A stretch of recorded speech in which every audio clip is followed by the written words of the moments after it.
지난 시간에 북한 여성들의 임신과 출산에 대해 알아봤는데요. 네. 산후조리에 각별하게 신경 쓰는 건 남한이나 북한이나 마찬가지였어요. 네, 맞아요. 이 출산이라는 작은 고비를 넘기면 육아라는 큰 고비가 또 있잖아요. 그렇죠. 특히 요즘 코로나19 때문에 더욱 어렵게 됐는데요. 북한은 어떨까요? 오늘 도움 말씀 주실 두 분 나와 계십니다. 어서 오세요. 안녕하세요.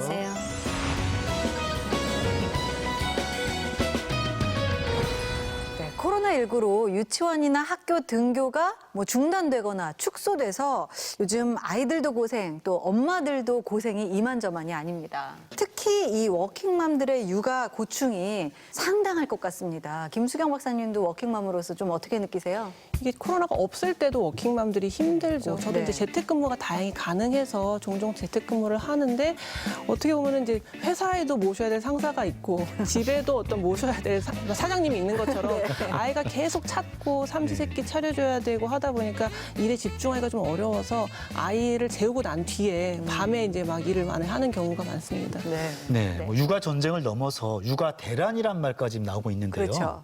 라면 끓여줘. 빨리 라면 주라고. 끓여줘. 어른들은 일하러 나가고 아이들만 남아서 이 컵라면을 끓여 먹는 모습인데요. 혹시 사고라도 날까 봐 좀 걱정이 됩니다. 그럼 이 컵 표면에 생긴 물방울은 어디에서 온 것일까요? 그러게요. 나는 그거 하려고 지금 먹고 있는데 어떻게 알아?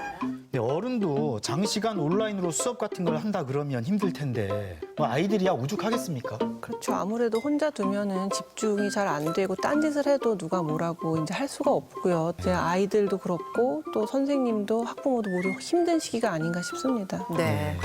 그렇다면 북한 상황은 어떤지 좀 궁금한데요.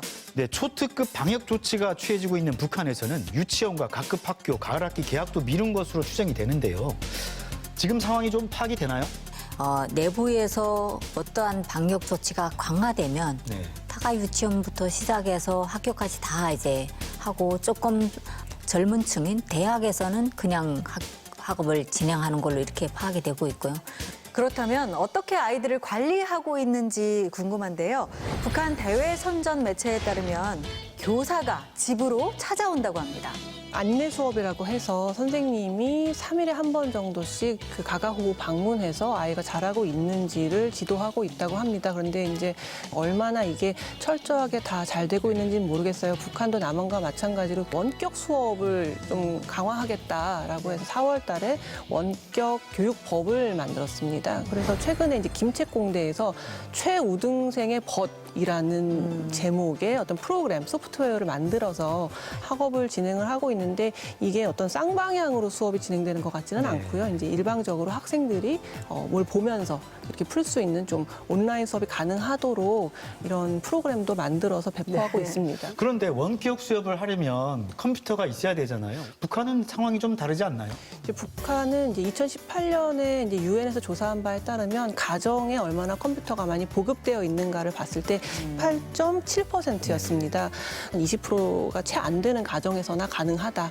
그런 상황이라고 말씀드릴 수 있습니다. 네, 그렇다면 맞벌이 부부의 경우에 북한에서는 어디다가 아이를 맡깁니까? 북한은 지역마다 그리고 또 공장 기업소마다 큰 기업소 같은 경우는 타가 유치원이 다 있거든요. 그런 타가소는 다 무료입니까? 사실 저희 때는 살짝 무료였다가 다시 이제 유료로 이제 넘어가는 시점이었었는데 저는 유료로 이제 다녔죠. 국가적으로 유료를 해라 이게 아니라 지역 유치원에서 요구를 하는 거예요. 기저귀값 대라, 간식값 대라 이렇게 그러다 보니까 일정 비용은 내고 들어가는 거죠. 네. 우리의 경우에는 시 공립 보육 시설이 또 있고요. 민간에서 운영하는 사립 유치원, 사립 시설들도 있잖아요. 추첨도 하고요. 대기도 하고요. 이렇게 굉장히 어려워요. 북한의 경우 이런 시설들이 있나요? 북한은 그렇지는 않아요. 그렇지만 해도 이제 신의주시 본부 유치원이라든가 김정은 위원장 부부가 찾아갔던 경상 유치원, 저 청정거리에 있는 그런 그 이름 있는 유치원들은 누구나 자녀를 보내고 싶어 하죠. 네. 북한에서는 좋은 유치원의 어떤 기준이 있나요? 당연히 이제 김정은 부부가 한번 현지 시찰을 나왔었다라고 하면은 그 유치원은 가장 명문 유치원이 되는 거죠. 네. 그리고 아까 말씀하신 것처럼 그 신의주 본부 유치원 같은 경우에는 영재 교육으로 또 이제 유명하다고 합니다. 그래서 네. 인재들이 많이 배출되는 유치원이라서 이런 데는 입학금도 내야 하고 또 가고 싶은 사람이 워낙 많다 보니까 이제 뇌물을 주는 경우도 발생하고 있는 것 같아요. 네. 근데 요즘 우리나라에서는 그 보육시설에서 뭐 이런저런 사건, 사고가 많이 생겼잖아요. 경기도 유치원의 식중독 의심 증상 환자가 111명으로 늘어났습니다. 북한에서도 이런 식의 사건, 사고들이 좀 있을까요?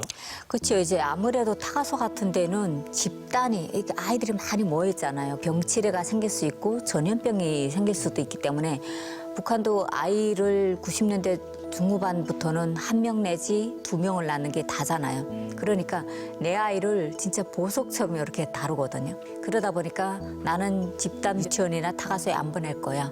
그렇게 하고 개인을 고용하는 거죠. 네. 개인을 집에 데려다 하거나 아니면 개인 타가소에 보내는 거죠. 근데 개인 보모는 하려면 비용이 만만치 않을 것 같은데요. 비용은 이제 북한에서 일주일 내지 10일 동안이면 보통은 10만 원에서 12만 원 정도의 돈을 내거든요. 북한 주민들의 생활로서는 10만 원, 한 달 10만 원이 엄청 비싼 건 하긴 하죠. 네, 그렇군요.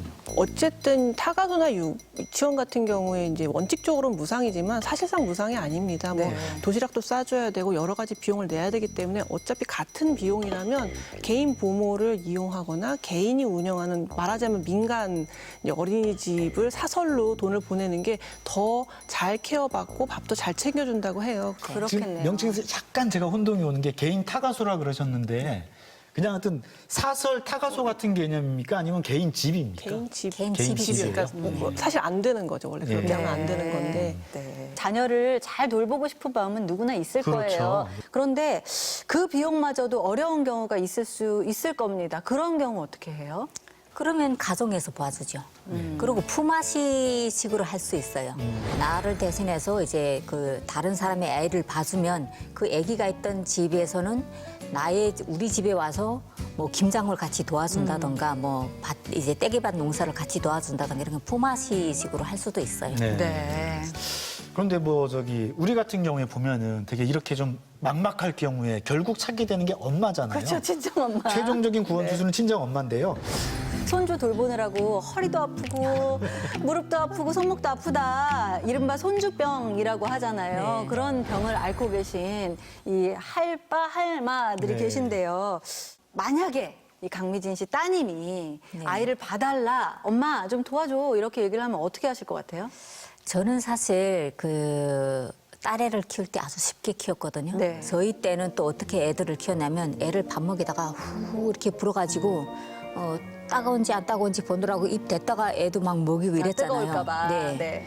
그랬는데 지금 애들은 이게 먹히지 않을 것 같아요. 네. 그러면 그런 의미에서 애가 나한테 자기 아이를 맡길까 그런 우려도 조금 있고요. 설명이 기신 거 보니까 안 봐주실 것 같은데요. 매정하시네요. 근데 아무래도 지금 말씀을 하신 거 네. 보니까 뜨겁나 이렇게 맛보고 막 그렇죠. 이랬다는 거는 네. 사실 신구의 육아법이 좀 충돌하는 지점이 분명히 있는 것 같거든요. 그렇죠. 이제 애 키워준 공은 없다 이런 말씀들을 이제 할머니 할아버지들이 네. 많이 하시잖아요. 네. 사실 친정 엄마가 어떻게 아이를 봐주든지 이제 입을 닫고 있어야 되는데 내 맘 같지가 않으니까 네. 그거에 대해서 이제 뭐 한마디 하게 되고 그래서 잘 좋았던 모녀 관계가 괜히 이 육아 때문에 또 맞아요. 다투는 경우도 많아서 네. 그 할머니 할아버지 분들의 스트레스도 상당히 큰 것으로 보입니다. 그런데 그렇게 충돌은 하긴 하지만 막상 내 자식이 육아 때문에 너무 힘들어한다. 그러면 저는 사실 딸애 보고 그랬거든요. 이제 결혼하고 이제 너 이 다음에 출산해서 애가 있다면 나 애기 봐달라는 얘기 하지 말아라. 나 그러면 밤중에 딴 데 이사 가고 버릴 테니까 이렇게 얘기는 했는데 은근히 기다려져요. 네, 우리나라 같은 경우 요즘에 뭐 육아휴직도 잘 쓰게 돼 있고 그래서 뭐 육아를 돕는 남편들도 많이 늘어났다고는 하는데요. 그래도 아직까지 육아에서 얼마나 돕고 계세요? 저는 애들이 다 커갖고요. 그래도 여전히 육아에서 여성의 몫이 큰 게 아닌가 이런 생각이 듭니다. 북한은 어떻습니까? 북한은 거의 99%가 여성의 몫이었어요. 네. 육아는. 저희 때는 저희 남편은 애 안아 달라면 완전 그 괴물을 보듯이 나를 그렇게 봐요. 사람마다 다르잖아요. 그러니까 어느 가정을 물러나고 그 육아를 이제 나는 애를 오늘 봐야 되는데 뭐 무슨 이런 거는 전혀 없다는 거죠. 근데 이 남한에 오셔서 남한에서 이렇게 좀 육아를 돕는 남편들 봤을 때 좀 느낌은 어땠어요? 저는 상당히 부러웠습니다. 상당히 부러웠고 처음에는 저 사람이 뭐가 모자라는 줄로 저는 알았거든요. 처음에 북한도 이제 남편이 아내한테 지어서 사는 그런 가정들이 혹시 있으니까 저 사람은 아내한테 지어서 사나 이렇게 생각했는데 그게 아닌 거예요. 네, 우리는 예전 세대 이 부모들은 아빠가 사실 육아를 좀 나몰라라 하는 경우도 있었는데 요새는 좀 많이 바뀌었잖아요. 바뀌었죠. 예. 북한의 경우 어때요? 2017년, 18년 북한 내부 사진들을 받아오는데도 좀 달라진 모습들이 좀 있긴 한데 가정의 경제력을 누가 지고 있냐에 따라서 육아가 이제 분담이 되는 거예요. 여성이 가정의 생계를 책임지면 남성이 분담을 좀 하고 아니면 남성이 주로 이제 배급을 타드려거나 뭐 돈을 번다면 육아는 100% 여성이 다 하는 걸로요. 박사님, 북한 남성들의 입장이 좀 조사가 된 게 있나요? 어때요? 젊은 세대를 중심으로 가사일이나 육아는 남편이 좀 돕는 정도의 일은 좀 받아들이고 있는 것 같고요. 특히 이제 한류 드라마 같은 걸 보면은 이제 남성이 굉장히 여성에게 잘해주고 뭐 그것도 완전한 현실은 아니지만 그 뭐 육아도 많이 도와주잖아요. 그런 걸 보면서 굉장히 선진국의 문명화된 모습이니까 남자들이 여성의 일을 돕고 육아를 참여하는 그런 분위기가 천천히 스며들고 있는 것 같다는 느낌이 듭니다. 그렇다면 다행입니다. 네, 코로나19로 남북한 공히 지금 육아 전쟁을 치르고 있는 네, 상황인데요. 그렇습니다. 오늘 말씀 나누다 보니까 남북의 할마들이 너무 힘들지 않게 좀 도움을 줄 수 있는 해결책들이 좀 나와야 할 것 같네요. 네, 아이 한 명 키우려면 마을 전체가 필요하단 말도 있잖아요. 모두 이 어려운 시기 잘 이겨내시길 바랍니다. 네, 오늘 도움 말씀 주신 두 분 고맙습니다.